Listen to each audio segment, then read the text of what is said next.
Madam Chair, the first request involving ayuda or AKAP Ayuda sa Kapos ang Kita program at that time involved only 882 million.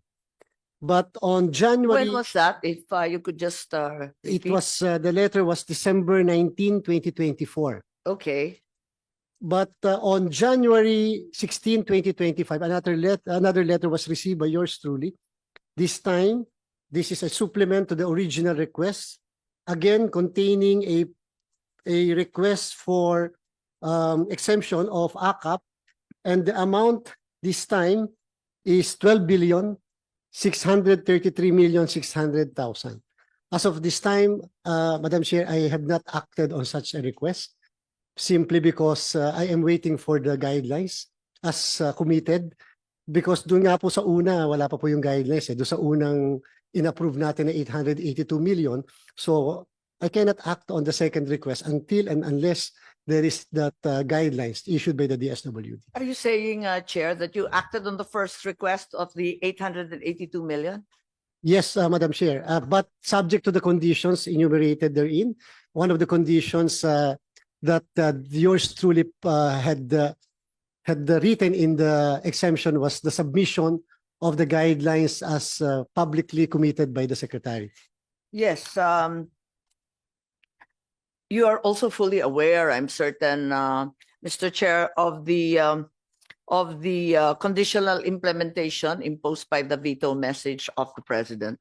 Fully aware, Madam Chair. That's the reason why the grant of the exemption was likewise conditional, in the sense that there were several conditions enumerated in the grant of the exemption. So since the time that I received the second letter, which was January 16, yours truly have not acted on that request for exemption because I had been waiting for the guidelines to be issued by the DSWD.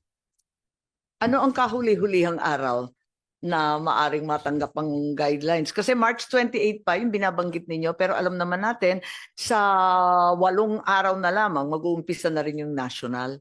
So hindi po ba yung February 11 ang guiding date dyan? Hindi po, Madam Chair. Sa ating pong Omnibus Election Code, ang prohibition sa public works, including ang social services, 45 days before the election. So doon pa lang po actually yun ang gray area, sapagkat magsisimula na po yung national campaign, and yet the prohibition will be in effect pa by 45 days before the election. So kung sakaling matapos yung AKAP guidelines ngayon, ang ibig po ninyo sabihin, tuloy-tuloy ang pamimigay nito February 11 hanggang March 28, palibasa hindi siya sakop ng 45 days ban? Technically, yes, Madam Chair. Sa kasalukuyan, hindi pa po siya covered ng prohibition, and therefore hindi pa rin applicable yung pong ating exemption with conditions as contained in the exemption given by the Commissioner Elections.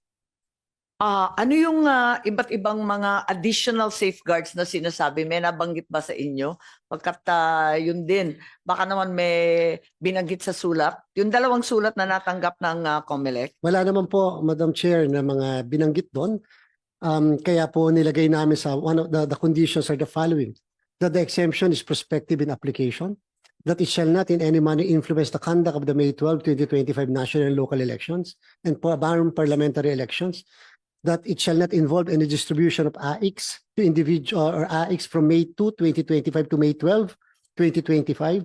Because at that time, Madam Chair, may resolution po ang Commissioner Elections prior to the request that AIX shall be absolutely prohibited 10 days before the elections. Wala pa po kaming alam kasi sa AKAP, kasi bagong programa po yung AKAP. We are now contemplating of including even AKAP sa absolute prohibition sa 10 days before the election and such other ayuda program, so that it will not be used for purposes of abuse of state resources. Napakadami ng in-exempt po ninyo rito. Yung 4Ps ongoing naman, yung SLP, napakarami nito. Yung iba rito, nagmumukhang AX din at nagmumukha ring AKAP. Meron ba kayong masabi tungkol sa SLP, halimbawa, yung Sustainable Livelihood, cash grant din po yan. At alam din natin, yung iba't ibang nakalista rito, yung Kalahi Seeds, yung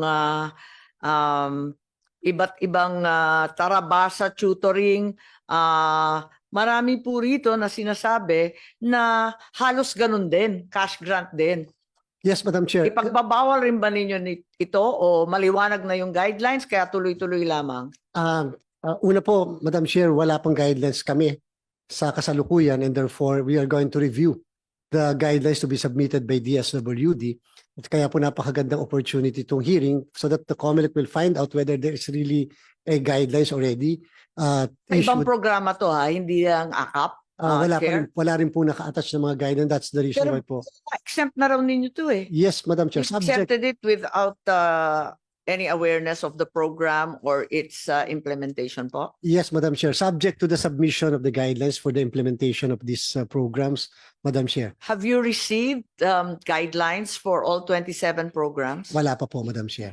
So, Kaya po, this will become effective, the exemption, at least yung first batch, as contained in the December 19 request, if the guidelines should be submitted to the Commission. I recall nung ako'y nasa local government, nasa LGU, ang continuing program, sinahayaan ng COMELEC na tuloy-tuloy pa rin ang pamimigay. Kapag election, exempted talaga yan. Ano ang basehan para ma-exempt ang isang programa? Kasi po, Madam Chair, as far as the COMELEC is concerned, when it comes to the implementation of certain programs, it is really the executive department that shall determine how and who should benefit.